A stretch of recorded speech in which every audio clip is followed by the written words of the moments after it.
Welcome to the first episode in our theme park series, and in this video we're going to go through the top 5 roller coasters I've ever been on. Coming up, right after this.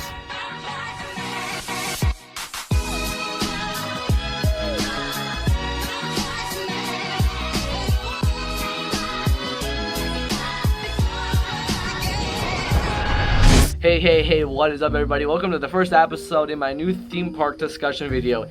If you guys did enjoy it, please make sure you hit that subscribe button right over there and smash the notifications bell. And we're going to dive into my top 5 coasters I've ever ridden on. Now, I have been on a lot of coasters from a lot of theme parks all over the country. Now again, in this video we're focusing on thrill. So overall thrill, it's not about theming, just the top overall thrill. And a coaster that you just want to binge ride, and it's just an enjoyable experience. Let's do number 5. Our number 5 coaster is Mind Blower at Fun Spot Kissimmee. Mind Blower is a gravity group coaster that opened up in 2017, and it does feature an inversion, the first inversion on a roller coaster in the state of Florida. Now this coaster is one of my favorites, my second favorite coaster in Orlando, but we're gonna get to that in just another episode maybe.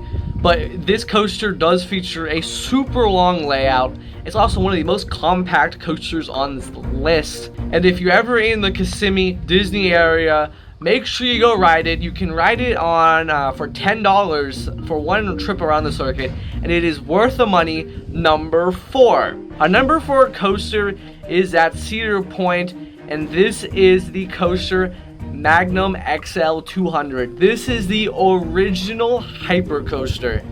This coaster was the coaster that basically started the coaster wars. If you don't know what the coaster war is, each theme park is trying to beat each other to get to the first one to get to 500 feet. Well, they've really started this war with the first coaster to ever go over 200 feet. This layout is unbelievable.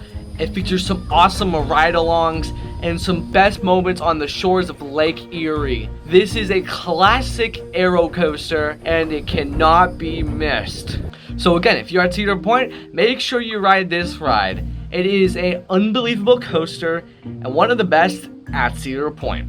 So before we get into our number 3 and 2 coaster and number 1, just a little reminder, I did change studios for a just hot moment. I was going editing this video, and it seemed that some of the footage from the number 2 and the number 3 coasters did not show up, so we're going to get into it. Let's do number 3. My number 3 coaster is Gatekeeper at Cedar Point. This is a B&M coaster and is personally my favorite B&M winged coaster. Oh wait, it's my only B&M winged coaster, but it is, honest to goodness, an awesome layout. I really do love the interaction with the main gate to the park. It's really like a picture moment. I mean, you can't get a better picture than having the gatekeeper go right over the park's gate. And the layout is really good. It is super smooth of a coaster.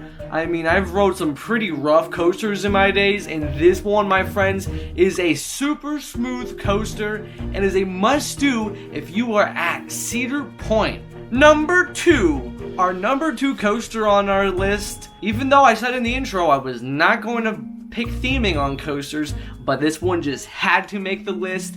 It is one of my favorite Intamins I've ever rode. This is Hagrid's Magical Creature Motorbike Adventure, located at Universal's Islands of Adventure. This is an Intamin coaster manufactured in 2019 and is arguably the best coaster in Orlando. The theming on this coaster is arguably just some of the best Universal's ever created, and some of the best theming and immersive elements in the ride. It truly does make you feel like you're going through a forest to go see Hagrid's, going through the Black Snagger Forest, I believe, and even Hagrid's magical flying car in this ride. It does feature, as I mentioned, a section where you do go basically go into this tunnel, and then the thing just drops one story.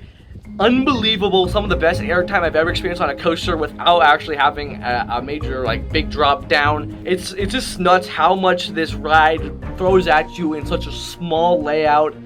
This used to be in the same space as Dueling Dragons, and is one of my favorite coasters in Orlando. But without further ado, let's do it. Let's do number 1. Our number 1 coaster on this list is Mako at SeaWorld Orlando. This coaster is a B&M hyper coaster, and it is arguably the best coaster in the Southeast United States. This has insane airtime and insane drop, and it was overall a great experience. Every time I go to SeaWorld, I make sure I hit this as one of my first coasters on the day. It does not disappoint, and you cannot beat SeaWorld Orlando's collection of B&Ms. From a B&M floorless to this B&M hyper. Again, if you're in the Orlando area, make sure you go to SeaWorld and ride Mako, the B&M hyper. But guys, if you enjoyed this first ever top 5 of my theme park coasters, make sure you hit that subscribe button right over there and smash the notifications bell when you're down below and hitting that subscribe button. Again, I do hope to get to 1,000 subscribers by the end of the year, so please help me with that big journey. I know it's a really long one and a hard one to get to, but I do hope that you guys will support me and help me get to 1,000 subscribers. But finally, guys, so make sure you stay tuned for the next episode, as we're going to be doing some Universal Orlando theme park fun, so make sure you join us there. And guys, I am Tyler, and you are watching The Tyler Show.